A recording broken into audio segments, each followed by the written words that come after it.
الحمدللہ رب العالمین والصلاة والسلام علی نبینا محمد وعلی آلہ وصحبہ اجمعین، اما بعد۔ حضرات گرامی قدر، ستیزہ کار رہا ہے ازل سے تا امروز چراغ مصطفی سے شرار بولہبی۔ افسوسناک بات یہ ہے کہ آج کل اور بہت زمانے سے ہی عقل اور نقل کی کشمکش، یعنی عقل کی کسوٹی پر احادیث مصطفیٰ صلی اللہ علیہ وسلم کو جانچنے اور پرکھنے کی کوشش کی گئی اور آج تک کی جا رہی ہے، اور لوگوں کو یہ شعور یا وہ لوگوں کو گمراہ کرنے کے لیے یہ بات بتائی جا رہی ہے کہ جو باتیں عقل میں آویں وہ حدیث صحیح ہے، جو باتیں عقل میں نہ آویں وہ باتیں غلط ہیں۔ یعنی احادیث رسول صلی اللہ علیہ وسلم کو اب عقل کا غلام بنایا گیا ہے، گویا کہ نبی صلی اللہ علیہ وسلم کے افعال، اقوال اور وہ سیرت، وہ تمام سب چیزیں جو نبی صلی اللہ علیہ وسلم کی تھیں اور جن پر اتباع کرنے کے لیے، جن کی اتباع کرنے کے لیے اللہ تعالیٰ نے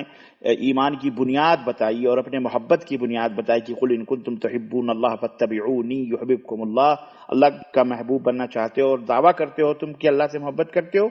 تو محمد الرسول اللہ صلی اللہ علیہ وسلم کی اتباع کرو،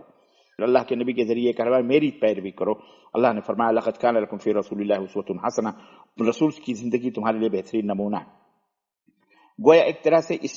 ان تمام سب باتوں کو نظر انداز کر کے اور سیدھے اب یہ حملہ کیا گیا کہ نبی کریم صلی اللہ علیہ وسلم کی حدیث پر، جو کہ شریعت اسلامیہ کی قرآن کے بعد دوسری بنیاد اور اساس ہے، کہ اس پائے کو، اس ستون کو گرا دیا جائے، ڈائنامیٹ کر دیا جائے، ختم کر دیا جائے، تاکہ مسلمانوں کے ایمان اور عقیدے کو برباد کر دیا جائے اور خراب کر کے انہیں جہنم میں کسی طرح سے ڈھکیلا جائے۔ تو یہ شیطان کی سازش اور انسان نما شیطانوں کی اور ان کے پیروکاروں کی سازش رہی ہے، جو دشمنان اسلام ہیں، کہ ہر دور میں انہوں نے شکوک و شبہات پیدا کر کے اور کہا عقل میں نہیں آتی، یہ نقل یعنی حدیث نہیں آتی عقل میں، اس لیے ہم اس کو تسلیم نہیں کرتے۔ حالانکہ شریعت مطہرہ کا واضح فیصلہ ہے کہ تمہاری سمجھ میں کوئی بات آوے نہ آوے، اگر وہ حدیث صحیح ہے تو پھر تمہاری عقل کیسی بھی ہو، اگر حدیث صحیح ہے تو یقیناً وہ بات تسلیم کی جائے گی، اور عقل بد عقل ہو جائے گی، بد دماغی کا ثبوت عقل دے گا۔ عقل کے بارے میں کہا جائے گا، کیونکہ عقل ہر بات نہیں سمجھتی، شریعت کے اللہ کے حکمتوں کو بہت ساری حکمتیں جس کو عقل نہیں سمجھتی۔ اور اس بات کو مبرہن کیا دلیل کے طور پر حضرت عمر بن خطاب رضی اللہ تعالیٰ عنہ خانہ کعبہ کا طواف کرتے ہوئے جب حجر اسود کا بوسہ لیا تو آپ نے فرمایا انی اعلم انک حجر، مجھے پتا ہے کہ تو ایک پتھر ہے، نہ نفع پہنچا سکتا ہے نہ نقصان، لیکن چونکہ نبی کریم نے تجھے چوما ہے اس لیے ہم بھی تجھے چوم رہے ہیں۔ ہماری عقل میں آوے نہ ہے، نبی صلی اللہ علیہ وسلم نے کیا ہے، تو یہ ہے ایک مومن صادق کا وتیرہ اور طریقہ اور اس کا منہج، اور صحابہ کرام رضوان اللہ علیہم اجمعین کا طور و طریقہ۔ ہمیں بھی آج چاہیے کہ ہم بھی اسی منہج اور اسی طریقے پر ہم چلیں۔ ہم اپنے عقل کو دوش دیں، ہم اپنے عقل ہماری خراب ہو سکتی ہے، لیکن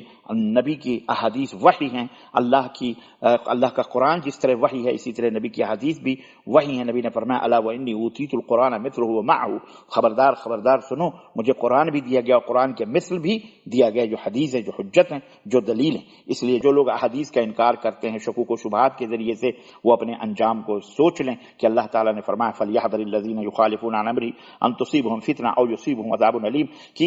جو لوگ نبی کے حکم کی مخالفت کرتے ہیں انہیں ڈرنا چاہیے کہ کہیں وہ کسی فتنے میں مبتلا نہ ہو جائیں یا کسی عذاب علیم میں شکار نہ ہو جائیں۔ چونکہ سنن جو ہیں یعنی احادیث صحیحہ یہ قرآن کریم کی صداقت کی دلیل ہیں، گواہی دیتی ہیں حدیث قرآن کے صداقت کی۔ اسی طرح اللہ نے آپ صلی اللہ علیہ وسلم کی اطاعت کا حکم دیا ہے، لہذا اس کے حکم کی مخالفت نہیں کرنی چاہیے، اور کرنے والا بہرحال گمراہ ہے۔ اسی طرح سے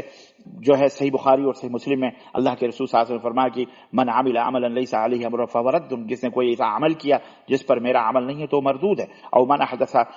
فی امرنا هذا ما لیس منه فہو رد، ہمارے لائے ہوئے اس دین میں کسی نے نئی بات کا اضافہ کیا تو مردود ہے۔ تو میرے عزیزو یہ حقیقت ہے، اور شیخ ابن باز رحمۃ اللہ علیہ کا یہ فتویٰ آپ مجموعہ فتاوی میں جا کر کے دیکھیے، فرماتے ہیں کہ جان لو کہ اللہ تم پر رحم کرے کہ جس شخص نے اللہ کے نبی صلی اللہ علیہ وسلم کی کسی قولی یا فعلی حدیث کا انکار کیا تو وہ کافر ہے، وہ دائرہ اسلام سے خارج ہے، اور قیامت کے روز اس کو یہود و نصارہ کے ساتھ اٹھایا جائے گا۔ یہ دیکھیے آپ، یہ ہے اس دور کے بڑے امام علامہ ابن باز رحمۃ اللہ علیہ کا یہ فتویٰ، قرآن کی دلیلیں، حدیث کی دلیلیں، اور پھر ابن باز کا فتویٰ یہ تمام سے بتاتے ہیں ہر مسلمان کو کہ اپنی عقل کو کسوٹی نہ بناؤ۔ احادیث مصطفیٰ سمجھنے کے لیے عقل غلطی کرتی ہے، لیکن نقل اگر وہ صحیح ہے، وحی ہے، تو خلاص اس کے آگے عقل کا کوئی بس نہیں چلے گا۔ اللہ ہمیں ایسے بد عقلوں، بد دماغوں اور اسلام میں شکوک و شبہات پیدا کر کے اسلام کو مٹانے والوں سے بچنے کی توفیق عطا فرمائے، اور اللہ انہیں ہدایت عطا فرمائے، اور اللہ تعالی ہم سب کو نبی کی سنتوں پر